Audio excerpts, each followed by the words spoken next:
People who go into people's houses for their job. What is the strangest or creepiest thing you've ever seen or experienced? When I was in college, I was a pizza delivery driver for a small local pizzeria in a very upscale area. I saw some weird and or cool stuff, but this one stands out. This takes place over a couple of weeks. While not out on a delivery, the driver answers the phone to take orders. I took an order from an obviously buzzed man. Fast forward a few days. I take another order from the same guy. Again, he's very buzzed. A few days later, I came into work and there was a message posted by the phones to not take orders from the address of the guy. He had written bad checks to pay for the pizzas he had ordered. He calls again, buzzed. I tell him we cannot take his order because of the bad checks. He begs me. It sounds like he's crying. I say it's okay if he pays cash. He says he will. Another driver gets sent with a pizza and instructions to only accept cash. About 20 minutes later, the driver calls to say that the guy doesn't have any cash. The guy wants the driver to bring him to an ATM. I tell the driver just to come back. When the driver gets back, he's almost in tears. The guy is pathetic. He's wasted and there are bottles scattered all over his beautiful place. I put the pizza on top of the oven since after the shift we get to eat the mistakes. The guy calls back. He's crying, begging for food. I tell him there's nothing I can do. He says he hasn't eaten in however long. Again, I buckle and tell him I'll give him the pizza after the shift if nobody wants to eat it. A few hours later, the pizza is still in the oven, so I drive it over to the guy's house. I knock on the door. I can hear something going on inside, but no answer. As I turn to leave, the door opens and the guy invites me in. I try to decline. I just want to give him the food and leave, but he insists he wants to pay me. We walk into the kitchen and there must be 100 empty vodka bottles. He pours himself another vodka and he gets his checkbook. He offers me a drink and I decline. He apologizes for the way he answered the door. He said people had been coming over and stealing from him. In the middle of writing the check, we're making small talk. I don't recall exactly how, but I try to tell him he needs to get some help. Rehab. Suddenly, there's a knock on the door and he gets really scared and shushes me. He said it's probably someone coming back to steal more. The door opens and a woman walks in. I'm really freaked now. She's obviously freaked by my presence. It's his wife. She tells me she's his wife and wants to know who the heck I am. I tell her I'm just delivering pizza. Once we get everything sorted out, she's a bit dubious, but pleasant. She tells me the guy's sad story. He fell off the wagon, so she left him and knows all about it, etc., and has frozen his money. She wrote me a personal check for the pizza with a generous tip, which I cashed, and after giving the pizza place its cut, split the tip with the other driver, about $10 each. Fast forward a few days. I'm back at work, and the boss hands me a letter. It is from the woman thanking me to my boss. My kindness convinced her husband to go back into rehab. My boss asked what I was thinking. It was none of my business to get involved. Got fired. I just wanted to clarify a few things that in my attempt to keep it short may have been unclear. I was never quite sure why I got fired. I know it had to do with this, but in general, my boss was a good boss and very open-minded. It was a dodgy situation that I got a driver into, and I walked into a dodgy situation too, even though it was on my own time. What I remember most clearly about the conversation when I was shown the letter and fired was that my boss said that it was none of my business. I didn't really do as much as I should have to encourage the guy to get help. I was in an uncomfortable situation with a drunk and I didn't want to piss him off. I think his estranged wife showing up when she did with a third neutral person there was probably more influential than anything said. Well, at least you saved a guy's life. Story 2. I own and operate my own HVAC company, and that experience, combined with working for other larger contractors over the last 10 plus years, has had me work in thousands of people's homes doing service and sales throughout a very large service area. I've been in homes ranging from multi-million-dollar homes where I don't even meet the owner because they want privacy, to single wide trailers where there may have been a trap house in the back room. Creepiest thing happened when I was in my very early 20s, fresh into the trade. Pulled up to a manufactured home secluded in the back country that had boarded windows and no stairs to the porch. Thinking I was at the wrong house, I started pulling away when a very large, around 30-year-old man came running out yelling to me that I'm in the right place. I walk into the home and am overwhelmed with a putrid stench. The home isn't filthy, but it's cluttered into the point of borderline hoarder status. While I'm working in the furnace, the dude is playing Call of Duty on a 60-inch plus flat screen at full volume or bass and a very loud surround sound. Dude was so caught up in the action, he was screaming at the TV like he was in live combat. When I finish up diagnosing the problem, I walk into the living room, and the dude looks at me like he forgot I was there with a terrified look on his face. I ask if I can talk to him for a minute so I can give him the rundown and quote. He walks up to me, and as I start explaining the whole work done and quote, it's like I'm talking to a brick wall, complete nothingness in his eyes. After I finish talking, he just stares at me through an awkwardly long moment of silence. I kind of wave at him like, "Hey man, you alright?" Eventually, he snaps out of it and just hands me a credit card. So I tell him, okay, let me do the repairs and we'll square up the bill after. He nods, goes back to the couch, and cranks the cod again. I finish the work and walk back to the living room with the invoice, and this time he jumps up and yells, "What the hell, man? You can just walk up behind me like that." Dumbfounded, I apologize and let him know I'm done with work. He signs the invoice. I give him his copy. He then apologizes for blowing up and goes into normal human mode, telling me about how he's a Middle Eastern war vet with PTSD, and sometimes can be a bit edgy or jumpy. He goes on to tell me that he lives out there alone with very minimal human contact and that I'm the first person he's seen in a long time. He then starts telling me more about himself and how his injuries sustained in the service keep him confined to the house. I can tell he's enjoying the human contact at this point, so I hang around and BS with him for a bit. After a little while, he pulls out a bag of grass and mentions that he uses medical grade for relief. He asks me if I want to smoke one with him, and I politely decline, being as how I'm at work, need to drive, etc. He gets kind of offended, but I thank him and let him know I need to get going. He asks if I can just hang out for a minute longer, and feeling sympathetic, I oblige. Now this is where stuff gets really weird. The dude smokes down a couple bowls while holding a relatively normal conversation. Then out of nowhere, he starts going on about how his wife, family, and friends have basically abandoned him, and how much he resents all of them for it. Feeling legitimately bad for the dude, I continue to talk with him for a bit and try to steer the convo away from such a dark place.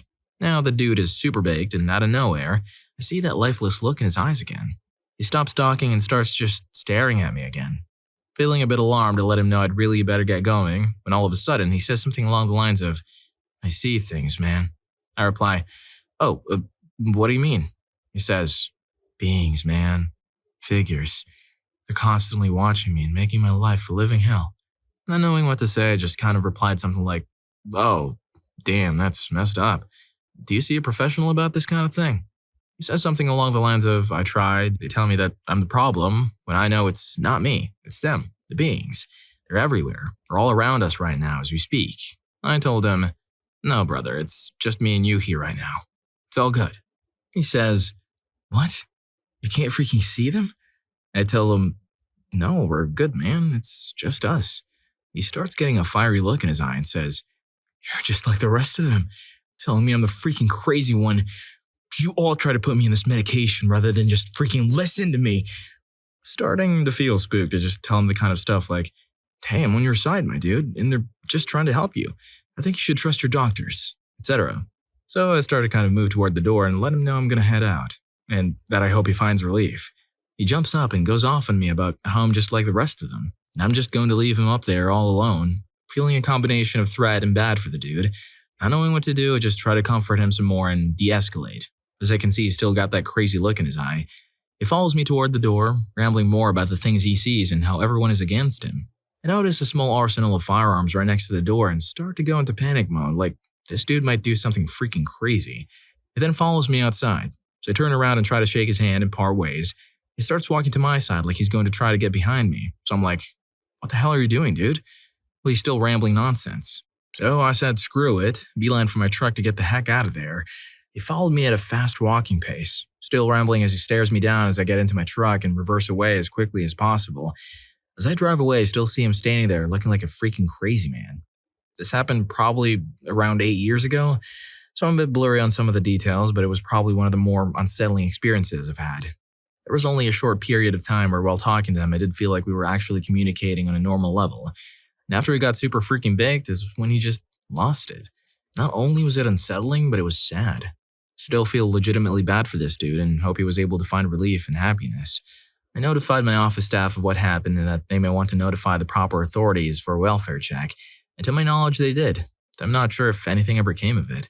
One thing is for certain, and that's anyone with a combination of severe PTSD, depression, and likely schizophrenia definitely shouldn't smoke grass. I'm a regular enthusiast myself, and I'm damn glad I didn't smoke with that dude, because I really wouldn't have been able to handle that situation if I'd been baked. I've had all sorts of crazy stuff happen while working in people's homes, but that one really sticks out in my mind. My cousin was in paramedic school and they warned them to never try to placate a patient by claiming you see their hallucinations. This guy did well, and sheesh, that situation could have gone really badly. Anyway, since you're here, don't forget to hit the like button and subscribe to my channel if you haven't already, so you won't miss out on any of my upcoming videos. Story 3. A little over 15 years ago, I owned a small company in Vancouver. We sold high-rise equipment, think vests, harnesses, squeegees, etc. I get a call one day from a guy. Let's say his name is Brad. He asks me if we do referrals for window washing. Of course we do. He asks if I can give him a quote. Of course we do. So I get his address and the next day I take off to meet him. The address he gave me is in a really crappy part of the downtown east side. Basically a few industrial companies, maybe a bank and lots of homeless substance dependents. I pull up to the building and it's a dump. Drapes over the bars and the windows, covered in dust. Some random wire hanging over the front door, which is locked. I bang on the door and my cell rings. It's Brad and he tells me to come around the back of the building. The whole property is fenced in with maybe 10-foot tall staggered wood fencing. You can't even peek inside. I meet him around the back and he opens the dumpy gate into an oasis.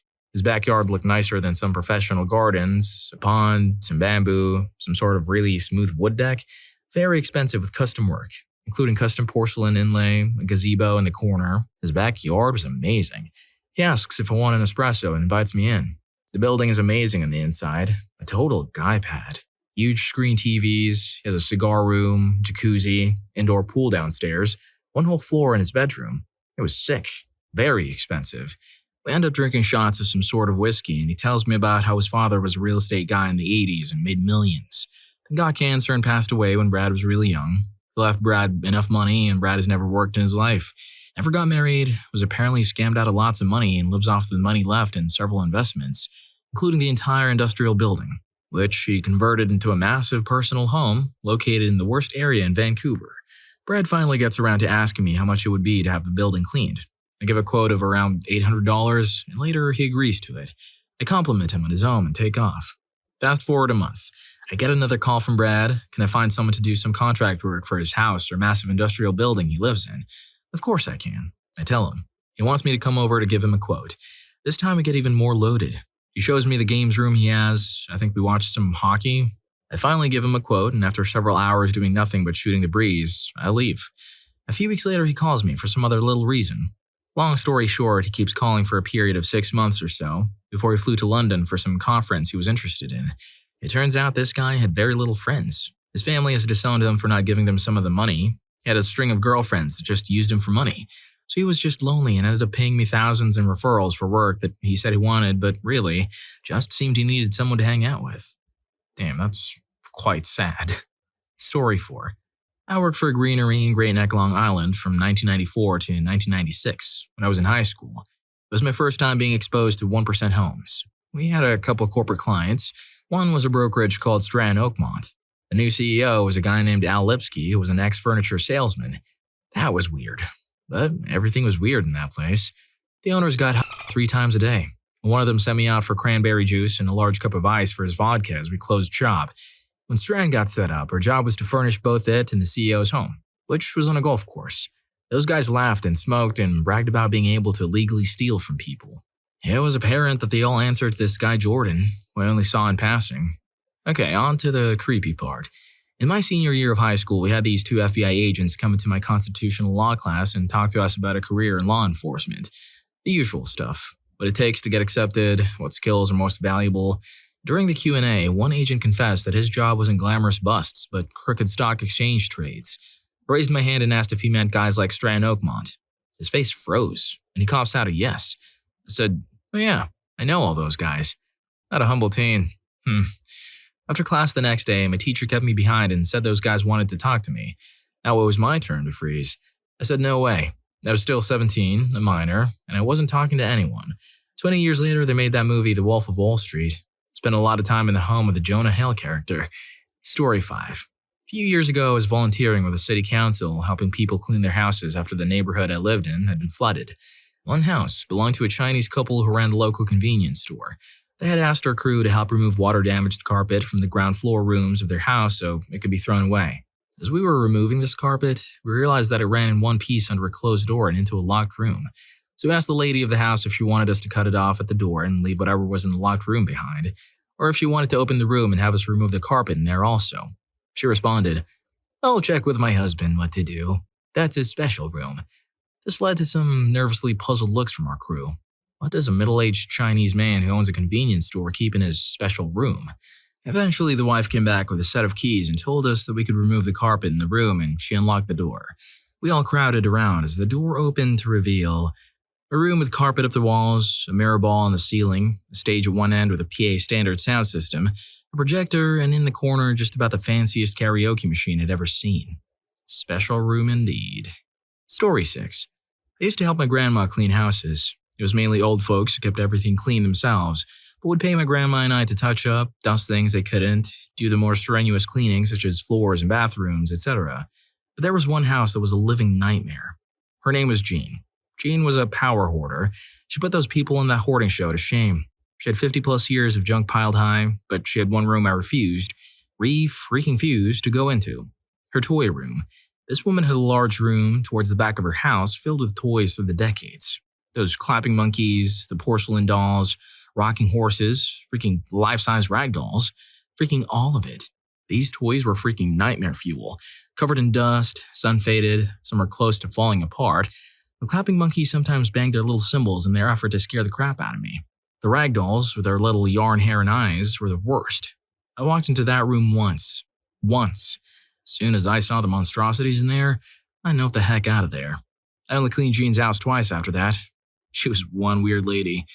Story 7. Community mental health nurse. Visited an elderly lady in London one evening. She lived in an attic or loft apartment. It was winter, and it was starting to get dark outside. I spent about a half hour with her talking. She was a bit manic, so was just talking to me for ages, really. After a while, I asked her if she was going to cook some dinner for herself. She said that her friend was going to do it. I asked her when her friend was coming over. She said that he's already here and looked over my shoulder. I turned around and there's a black man standing up in the dark corner of the room behind me. Just standing there, staring at me. I didn't see or hear him for the whole half hour I was there. He was obviously clearly a patient of our service too and didn't look too well in that moment. Nope the heck out of there. Well, if you like these stories, here's more. YouTube thinks you're gonna love this. Catch you in that video.